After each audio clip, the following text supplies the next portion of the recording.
સૌથી પહેલા વાત કરીએ ગીર સોમનાથની કે જ્યાં વેરાવળમાં 2 કલાકમાં 1 ઇંચ વરસાદ થયો છે। વીજળીના કડાકા ભડાકા સાથે ખાબક્યો 1 ઇંચ વરસાદ।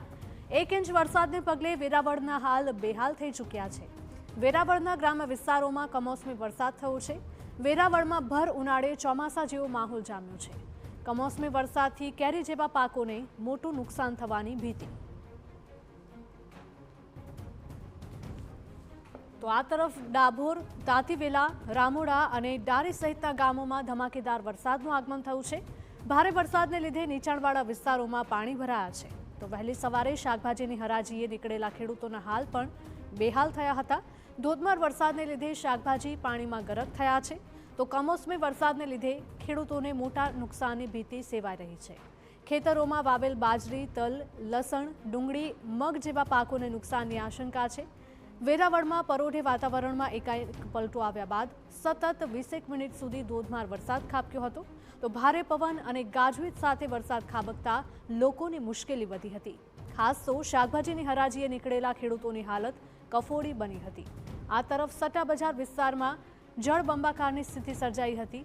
માત્ર થોડા વરસાદમાં જાણે કે ચોમાસું જામ્યું હોય તેમ રસ્તા પર પાણી ફરી વળ્યા હતા અને તેને પગલે સ્થાનિકોમાં તંત્ર વિરુદ્ધ રોષનો માહોલ પણ જોવા મળ્યો।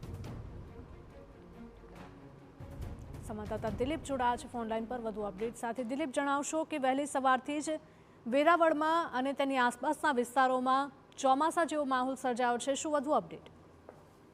જી વાત કરવામાં On May 9th, be part of history.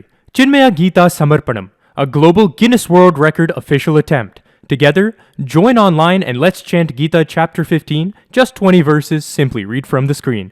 Don't wait, register today. તો આજે વહેલી સવારે 6 કલાકની આસપાસ વાતાવરણ છે તેમાં પલટો આવ્યો હતો અને કડાકા ભડાકા સાથે ગાજવીજ સાથે વેરાવળ શહેર અને આસપાસના જે ગ્રામ્ય વિસ્તારો છે ત્યાં ધોધમાર કમોસમી વરસાદ ખાબક્યો છે। એટલું જ નહીં, તલાલાનો જે ગીર વિસ્તાર છે, જાવંત્રી ગીર અને આસપાસના ગ્રામ્ય વિસ્તારો ત્યાં પણ મુશળધાર વહેલી સવારે વરસાદ ખાબક્યો છે, જેને લઈને ખેડૂતો ચિંતિત બન્યા છે।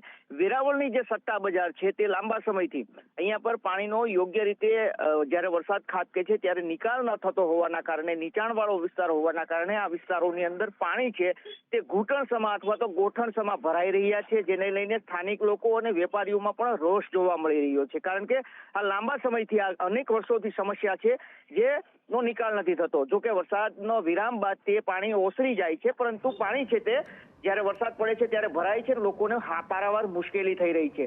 સવાલ એ છે કે ખેડૂતો છે તેને પણ ભારે માઠી અસર પડી શકે છે। ખાસ કરીને કેસર કેરી પકવતા ખેડૂતો છે, કેસર કેરીમાં અનેક પ્રકારના રોગો આવવાની શક્યતાને લઈને ખેડૂતો હાલ ચિંતિત બન્યા છે। જી બિલકુલ, એવી પણ અપડેટ આવી હતી કે જે ખેડૂતો સવારે વહેલા શાકભાજીનું વેચાણ કરવા માટે ગયા હતા, હરાજી કરવા માટે ગયા હતા, તેઓને પણ હવે વિલા મોઢે પાછું ફરવું પડ્યું છે। શું તેમની હાલત છે? જી વાત કરવામાં આવે તો અહીંયા જે માર્કેટિંગ યાર્ડો છે ત્યાં વહેલી સવારે ખેડૂતો છે તે પોતાના જે શાકભાજી ઉગાવે છે એ લોકો હરાજી માટે વહેલી સવારે આવતા હોય છે, જેને લઈને ત્યાં વેચાણ માટે આવતા હોય છે। તો એમાં પણ વરસાદના કારણે ખેડૂતોને મુશ્કેલીઓ ક્યાંક ને ક્યાંક પડી છે, કારણ કે શાકભાજી હતું એ પાણીમાં પલળતું પણ જોવા મળ્યું છે, એના દ્રશ્યો પણ સામે આવ્યા છે।